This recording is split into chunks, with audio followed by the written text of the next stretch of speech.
found by little kids. You look like you shot in your pants. One legend even pants the player mid-game and got scored on anyway. Open your mouth wide and take it. There's a lot of ways NBA players been getting humiliated.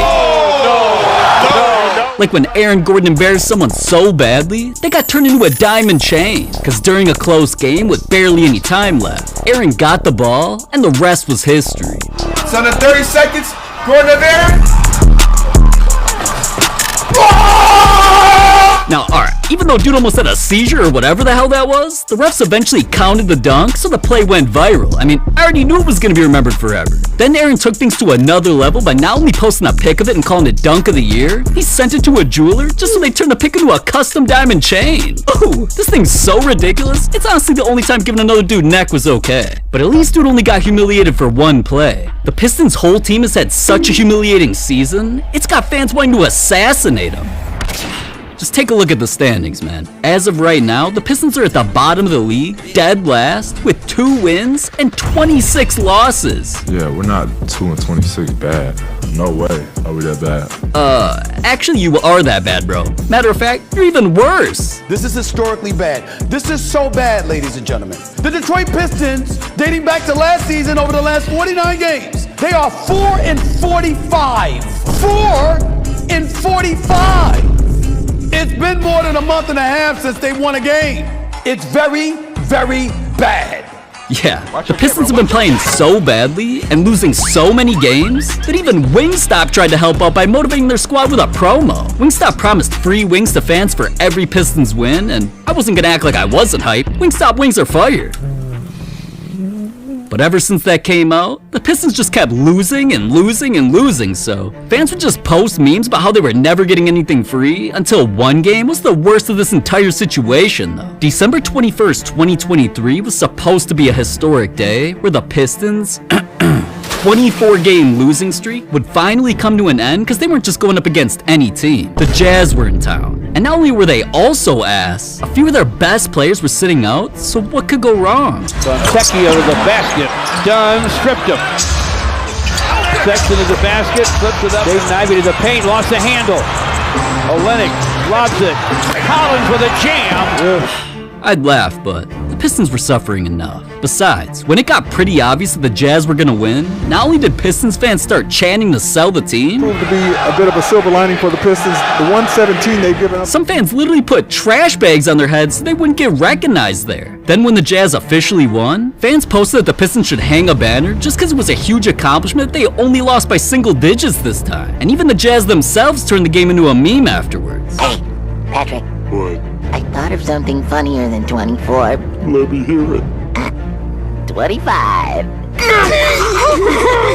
But see, things didn't turn deadly there on Twitter. That happened on Reddit. Fans were really debating if the Pistons should just kill 5 of their players to trigger a disaster draft to improve their roster. Because the NBA rules state that if 5 or more players on a team die, they're allowed to pick that many players from other teams around the league. So just think about that. The Pistons have been playing so bad, fans would rather their team just die so they could just start over. No wonder why people are already saying prayers for their star player. But to be honest, I'm just saying prayers for Michael Jordan. You know, the bald dude who got humiliated by his own fan in a 1v1? Usually it's the other way around, because most times when MJ gets into competitions with fans, he's the one humiliating. Like when he played a fan who was dressed as Kobe, then packed his ass before scoring the game-winning shot on him.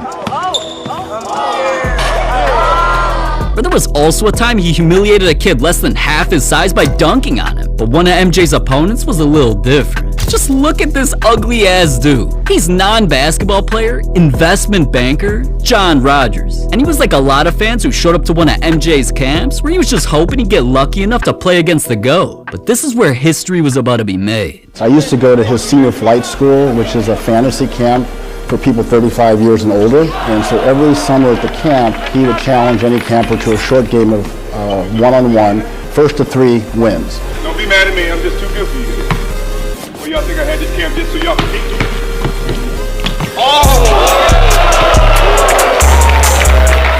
Even though I wasn't a good passer, I was a good one-on-one player. And so I had a couple of tricky shots.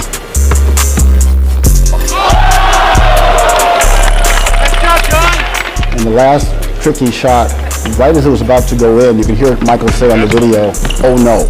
Oh no. Yeah, dude really lost in basketball. Someone who works a normal job? That's some of y'all's GOAT? Whatever y'all say, man. Now, it's one thing to be humiliated by a fan. Draymond Green got humiliated by a UFC fighter. It's all cause lately, Big Boy's been thinking he's tough. From kicking a player in the nuts, to stomping players out. He even put a grown man in a headlock, then a few days later, tried knocking someone out. Oh, man. Well, that's going to be a flagrant. It got so bad to the point where fans literally turned Draymond into an actual fighter in wrestling games. So of course the league suspended him cause he's in the NBA, not the UFC. But Draymond even tried battling someone from that before. Legendary fighter, Conor McGregor. At the time, Conor was getting ready for one of the biggest fights ever against Floyd Mayweather. And cameras caught him casually in a number 23 Warriors jersey. Now, a jersey of that team and that number, it's what Draymond was currently wearing, and what he did next proved he either didn't f with Conor, or the fact that dude was apparently wearing his jersey, so he reposted the pic saying, "You rocking with Floyd, bro, not you. Take that off, bro." And this is where things got crazy, because Conor pointed out that it wasn't even Draymond's jersey. He said, "That's CJ Watson, mate. I don't know who the f you are. No disrespect though, kid. Keep hustling and stay in school. I don't know or give a f about basketball. I dribble heads off the floor, not a ball. This is no game here, kid." Now, Draymond did respond one more time saying, "That number won't be worn again when I'm finished with it, clown. Gold medalist, NBA champ, defensive player of the year. Haha, stop it, boy. Nate Diaz whooped you in your ring. Money May about to destroy you. You're an incredible internet troll. We don't rock with you. Go train, bum." And after saying all of that, still, nobody thought Draymond won. Who won this trash talk, Conor or Draymond? Conor won by knockout of Draymond Green. Draymond Green basically got punked by Conor McGregor. Now in the end, I was kind of thinking about this, like, who even cares about Draymond anyways? That dude is trash. But what if I told you there's a team that got humiliated by Steph Curry so badly, it had NBA legends calling him the GOAT? I'm wondering is it time to start putting him as the best player of all time? Or when Lonzo Ball got humiliated worse than anybody ever in a rap battle. How you gonna stop James Harden and you can't even stop acne?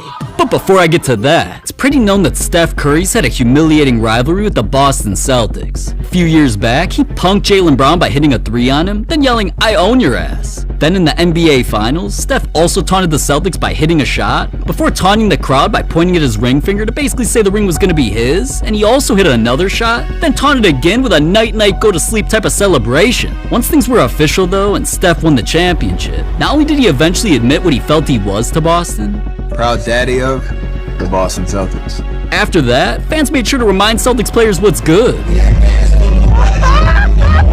So the Celtics obviously took all that personally, and one of the next times they saw Steph, you could tell they weren't over it. Even though Steph started things off with a layup, the Celtics started pulling away and dominating all game long. But things got really interesting in the third quarter, because Jaylen Brown bodied Steph to put him into foul trouble. Brown bumping, firing, and the foul. And not long after, Jaylen not only went right back at him to score again, this time, Jaylen taunted him by saying Steph was too small, which was a big mistake. Yeah, it was 83-70 with the Celtics pulling away. Steph only one foul away from being kicked out the game, and he was struggling. But even though in those 3 quarters Steph had just 13 points, Jaylen's taunt woke him up real quick. Maybe they'll get a 3 out of it. Curry 3. Into Tatum. Up and down. Curry 1-3. Curry step back triple.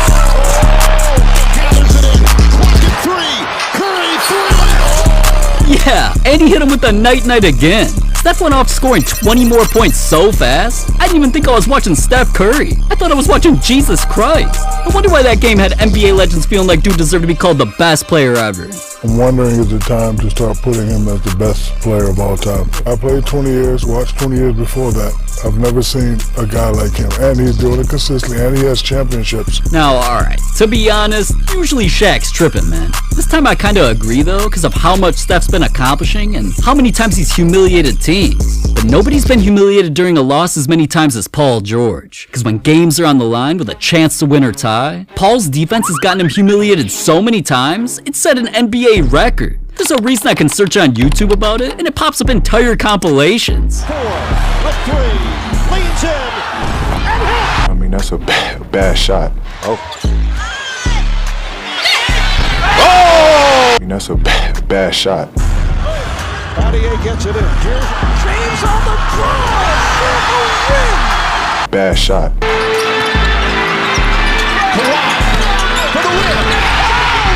bad. Lillard, long range three. It's good! I mean, that's a bad shot. Man, you gotta feel bad for PG, cause dude's gotta have the weakest D in NBA history. He's let players tie or win the game more than anybody ever, but at least he's only gotten humiliated during basketball games. Lonzo Ball got humiliated during a rap battle. These are personal shots. I can't take this. Hold up. To understand some of the bars that are about to come, you first gotta understand Lonzo's career so far. We're talking about an ugly-ass dude who's one of the most hyped-up young kids ever coming into the league. That man's dropped his own shoe that was an overpriced shit stain, so of course it absolutely failed. Then Lonzo tried to redeem himself by doing what he was paid to do, playing basketball, and instead of being a star, he was absolutely ass. God damn. So man's bounced from team to team like a side piece, while also having a side job, rapping. But honestly, I don't know who told dude he was good enough to keep dropping songs, cause once he faced off in a battle with one of the most iconic rappers in the game, T-Pain, dude ended both Alonzo's careers. And the thought of you playing defense is kinda wacky. How you gonna stop James Harden and you can't even stop acne? I can tell that you're shook, you wanna turn and run. How's your last name Ball when you ain't got none? How'd you make shoes that are worse than your flows? Even blind people are like, what are those?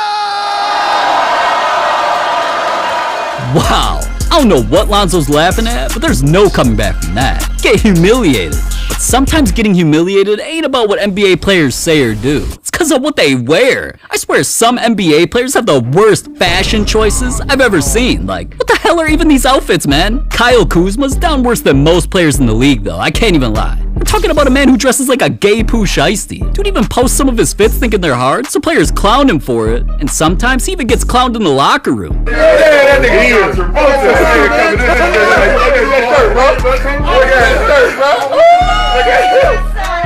During games is when Kuzma gets humiliated the most though, cause not only is he absolute dog shit, commentators make sure Kuzma's ugly outfits don't go unnoticed. Did you see how he arrived today? Oh, wow. That is. It is Wow. Oh, please. But is it a dress? Is it a jacket? Did he just go to the big and tall store and pick up the first thing he saw? It looks something. That's the aluminum foil. Aluminum foil. Aluminum fit. Conspiracy theory, Kuzma. Aluminum fit. Now alright, as ugly as his fits might be, as much as players clown him on social media, and even though his own team thought his fit was so ugly they turned into a bobblehead just so everybody would talk about it, Russell Westbrook's fits are even worse. I don't wear anything for nobody. I wear what I want to wear when I want to wear it. Whatever you say, man. It's rumored that dude spends around $350K a year on clothes, which is crazy cause dude still has no drip. Westbrook really dressed up for the wrong job by showing up to an NBA game as a photographer. There were even the times he put things on that made him look like a homeless man, so of course he got clowned. What the hell? Come on, man. Kenny, you can't wear that. Come on, man. Host the Wizards. Why can't he wear that? Because it looks awful. But the worst outfit Westbrook put on had to be the one when he was a grown-ass man wearing a dress. I read about old gangsters, bro. If you put on a dress, you a bitch. To be honest though, Westbrook ain't really the one to be getting clowned by other NBA legends often, even though he should. James Harden on the other hand, I mean, you see the fit, so it ain't hard to tell why he's about to get humiliated. Surveys literally voted him as the worst dressed NBA player ever. This is a dude who shows up to basketball wearing pajamas. Yeah, dude really couldn't change his fit before showing up somewhere. That's crazy, but not as crazy as some of his other fits though. Man, what the hell is that? What, you don't like his outfit? Hell no, I don't like his outfit. Damn. How about this fit, Chuckstry? That's like the Muppets, ain't it? Now, if I were Harden, obviously I'd get a new stylist, but I'd also hate on that NBA legend Charles Barkley for always hating on me. It's kind of like LeBron